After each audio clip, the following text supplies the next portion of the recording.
Class में मैंने आप लोगों को इस चैप्टर के अंदर बताए थे रिफ्लेक्शन के 4 रूल और 6 केसेस के बारे में डिस्कस करना था, जिसमें केस नंबर 1 हम लोगों ने डिस्कस किया था। Object between, if object is placed between focus and pole, अगर ऑब्जेक्ट यहाँ पर फोकस और पोल के बीच में, ऑब्जेक्ट है तो फोकस और पोल के बीच में है, ठीक है, तो वहां पर हमारी इमेज जो बनती है वो कैसी बनती है, तो हमारे को यहाँ पर इनकी कुछ कैरेक्टरिस्टिक्स लिखनी पड़ती। तो सबसे पहली बात कैरेक्टरिस्टिक्स नंबर 1 कि जो इमेज मेरे पास यहाँ पर बनी है वो कैसी बनी है, वो रियल इमेज है या virtual image. It is the virtual image, क्योंकि ये बिहाइंड द मिरर है। तो जो बिहाइंड द मिरर बनती है इमेज, वो मेरी वर्चुअल इमेज कहलाती है। बात नंबर 1, रे डायग्राम देख करके साफ पता चल रहा है कि हमारी इमेज ऑब्जेक्ट से बड़ी है, यानी कि इनलार्ज्ड है। उसके बाद पूछा जाता है पोजीशनिंग ऑफ इमेज, इमेज कहां पर बनी है, बिहाइंड द मिरर बनी है। उसके बाद पूछा जाता है कि जो इमेज बनती है वो इरेक्ट है या इन्वर्टेड है। तो इमेज जो मेरे पास बनी है वो बच्चों इरेक्ट है। इरेक्ट इन्वर्टेड से क्या मतलब है, देखो ये प्रिंसिपल एक्सिस, अगर इमेज प्रिंसिपल एक्सिस के ऊपर बनती है तो इरेक्ट है, सिर ऊपर है, पैर, लेकिन अगर नीचे बनती है तो वो मेरी इमेज इन्वर्टेड इमेज कहलाती है। So this is all about the nature of an image formed by a concave mirror when the object is placed between pole and focus of the mirror. चलिए, देखो जब केस नंबर 2 के बारे में बात करते हैं तो इस बार केस नंबर 2 में ऑब्जेक्ट को कहां पर ले आते हैं, फोकस पे। ऑब्जेक्ट एट फोकस, ठीक है, इस बार ऑब्जेक्ट हमारा कहां पर है बच्चों, फोकस पर है। ठीक है, क्या होगा, कुछ नहीं करना, कॉनकेव मिरर, पोल, फोकस और ये साइड, ऑब्जेक्ट फोकस पर है, मेरा वही अप्लाई करो जो मैंने रूल बोले। सबसे पहली इंसिडेंट रे फेंक के मारो पैरेलल, पैरेलल इसके प्रिंसिपल एक्सिस के कहां से रिफ्लेक्ट होगी, फोकस। दूसरी इंसिडेंट ले लो सेंटर से, और वो सेंटर पर से रिफ्लेक्ट। अब इस वाले केस में आप ध्यान से देखिए कि मेरी जो दोनों रिफ्लेक्टेड रे है ये दोनों बेसिकली एक दूसरे के पैरेलल है, दोनों रे पैरेलल ही रिफ्लेक्ट हो रही है। एंड याद रखना parallel rays never meet at any point, जो पैरेलल रेज होती है वो कभी भी किसी भी पॉइंट पर नहीं मिलती। लेकिन हमें ऐसा लगता है जैसे रेल की पटरी होती है, कभी आपस में नहीं मिलती, लेकिन हम जब उसका व्यू देखते हैं यहाँ से ऐसे लगता है ना आगे जाके मीट कर रही है, लेकिन ऐसा होता नहीं है। तो हम लोग मानते हैं इमेजिनरी की ये वाली जो रिफ्लेक्टेड रे है मीट करेंगी, जरूर करेंगे, लेकिन कहाँ पर, इन्फिनिटी पर। This is the symbol of infinity, कि वो इन्फिनिटी पर जाकर के मीट करेगी, कहीं ना कहीं, यहाँ तो नहीं करेगी। ठीक है, यानी इमेज कहाँ बनेगी, वो इन्फिनिटी पर बनेगी। तो इस बेस पे हम देखते हैं व्हाट आर द कैरेक्टरिस्टिक्स। तो यहाँ पर देखिए सबसे पहली बात, इमेज जो है वो कैसी बनी है, इस बार रियल है वर्चुअल है, इमेज बनी है रियल, क्योंकि वो इस तरफ बनी है, लेफ्ट साइड। पोजीशन बताओ कहां पर बनी है, एट इंफिनिटी, इंफिनिटी पर इमेज पर। ठीक है, इरेक्ट बनी है, इन्वर्टेड बनी है, इस बार ये इन्वर्टेड बनेगी क्योंकि प्रिंसिपल एक्सिस से ये नीचे है। ठीक है जी, उसके बाद साइज के बारे में बात करते हैं, तो ये हाईली लार्ज, हाईली लार्ज होती है। याद रखना जो इमेज बहुत बड़ी होती है वो विजिबल नहीं होती, वो नहीं दिखती। कैसे, अब ये देखिए मैंने डॉट बनाया, ये डॉट आपको दिख रहा है, बिल्कुल छोटी इमेज है। अब यहाँ पर ये इतनी बड़ी दीवार है, ये दीवार दिख रही है आपको, दिख रही है, नहीं दिख रही। ठीक है, मान लीजिए कुतुब मीनार के नीचे आके खड़ा कर दो, तुमसे बोलूं कि इसको देख लो, एक सिंगल व्यू में देख सकते हो पूरा इसको, नहीं, क्योंकि बहुत बड़ी इमेज है, it is highly enlarge, got it, तो वो विजिबल नहीं होती है सिंगल व्यू में। This is all about the case number 2।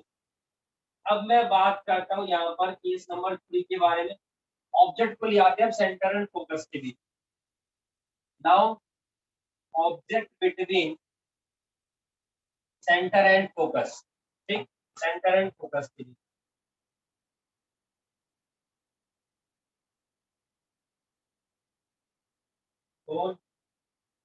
Focus, ये ऑब्जेक्ट एरिया मैंने सेंटर और फोकस के बीच में, कोई दिक्कत नहीं, वही रूल अप्लाई करो। क्या सबसे पहली रे इंसिडेंट रे फेंक के मारो पैदल, जो फोकस पे से रिफ्लेक्ट हो जाएगी आप, ठीक है, और दूसरी लो सेंटर पे से ये देती, तो आपकी वो सेंटर से रिफ्लेक्ट हो जाएगी। तो इस बार ये कहाँ पर मीट कर गई जी, ये यहाँ पर मीट कर, reflected rays meet at this point, got it. तो ये है मेरे पास ऑब्जेक्ट ए बी, और ये बन गया मेरे पास इधर में ए डैश एंड बी। तो देखिए इमेज का नेचर यहाँ पर कैसा है, सबसे पहली बात इमेज बनी है रियल, दूसरी बात कहाँ पर बनी है, बियॉन्ड सेंटर, सेंटर से पीछे बनी है, इनवर्टेड बनी है,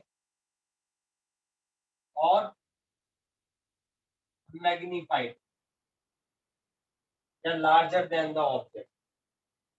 this is all about the case number 3, object between centre and focus. Now case number 4, case number 4 में क्या है, ऑब्जेक्ट एट सेंटर। अब इस बार ऑब्जेक्ट को सेंटर पे ले आएंगे हम, लीजिए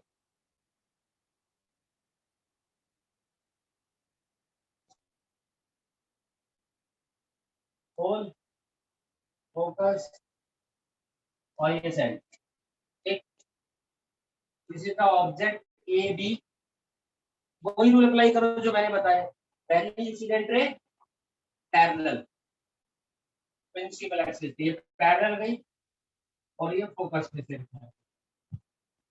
अब दूसरी इंसिडेंट रे लेता हूं मैं हमेशा सेंटर पे से, लेकिन इस बार तो ऑब्जेक्ट ही सेंटर पर खड़ा है भाई, और जब ऑब्जेक्ट ही सेंटर पर खड़ा है तो इंसिडेंट है तो सेंटर पे से ली नहीं जा सकती इस वाले केस में, तो इस बार हम फोकस पे से ले लेंगे, फोकस पे से ली, तो फोकस पे लेंगे तो पैरेलली रिफ्लेक्ट हो जाएगी, ठीक है।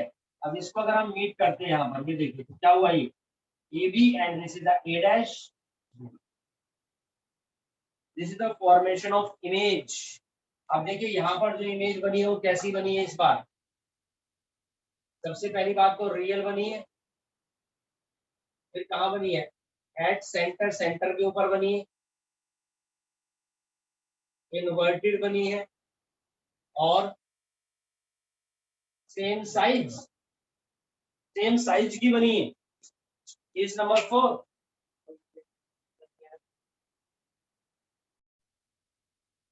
केस नंबर 5 में ऑब्जेक्ट कहाँ खड़ा है, सेंटर से पीछे, ऑब्जेक्ट इज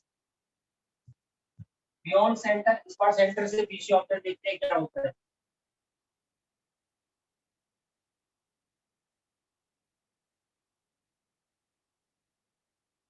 गोल, फोकस और सेंटर, ठीक, ऑब्जेक्ट ये राजीव का, वही रूल अप्लाई कर ले, पहली रे पैरेलल, ये रे जी पैरेलल, कहां से रिफ्लेक्ट होगी, फोकस,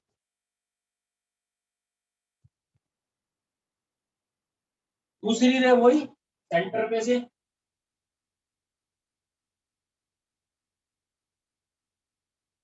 वो कहां से रिफ्लेक्ट होगी, सेंटर से। ऑब्जेक्ट है ये मेरा ए बी, और ये देखिए ए डैश, वाओ, दोनों रिफ्लेक्टेड रे कहां पर मीट करिए, यहाँ पर मीट करिए, तो यानी कि इमेज कैसी बनी है, रियल बनी है।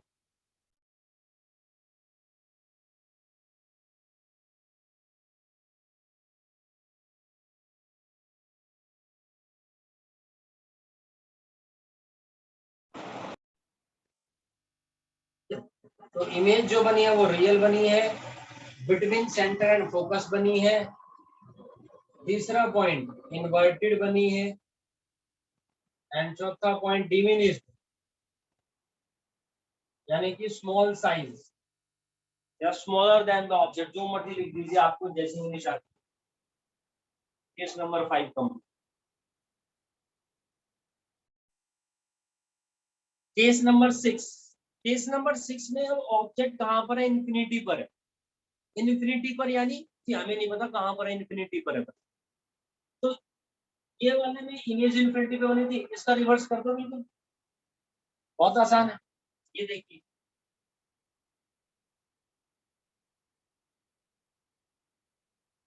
अब इन्फिनिटी पर मान लीजिए कोई भी ऑब्जेक्ट है, वहां से कोई सी भी रे आई, इंसिडेंट रे, पहली रे आ गई, मान लो ये आ, तो पहली रे जो भी आएगी ना, मान लो वहीं पर जहां भी टकराएगी वही पोल होगा मेरा करंट, वही मेरा क्या होगा, पोल होगा।